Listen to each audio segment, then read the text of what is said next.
আসসালামু আলাইকুম। গর্ভকালীন সময়ে আমাদের বিভিন্ন চেকআপের কথা বলা হয়।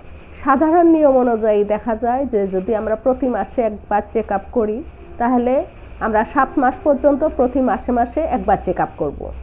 7 মাসের পর থেকে আমরা 36 সপ্তাহ পর্যন্ত 15 দিন পরে পরে এবং তারপরে ডেলিভারি পর্যন্ত আমরা 7 দিন পরে পরে চেকআপ করব।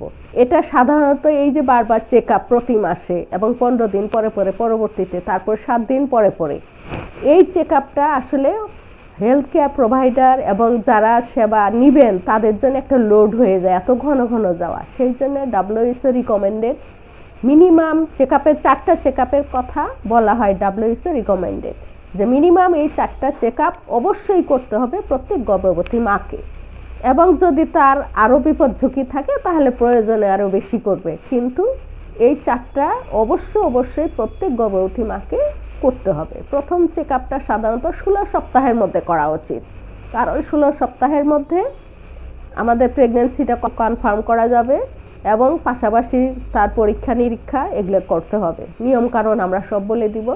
দ্বিতীয় যে চেকআপটা সেটা হলো আমার 28 সপ্তাহের মধ্যে, 26 থেকে 28 সপ্তাহের মধ্যে দ্বিতীয় চেকআপটা করতে হবে। এই সময়টা অ্যাকচুয়ালি আমাদের কি হয়, প্রি এক্লাম্পসিয়া নামে যে আমাদের একটা টার্ম আছে যে হাতে পায়ে পানি আসে, প্রেশার বেড়ে যায়, মাথা ব্যথা হয়, চোখে ঝাপসা দেখে, এই জিনিসগুলো আমার সাধারণত 7 মাসের সময় আমাদের প্রথম অ্যাপিয়ার করে, সেই জন্য এটা সেকেন্ড চেকআপ।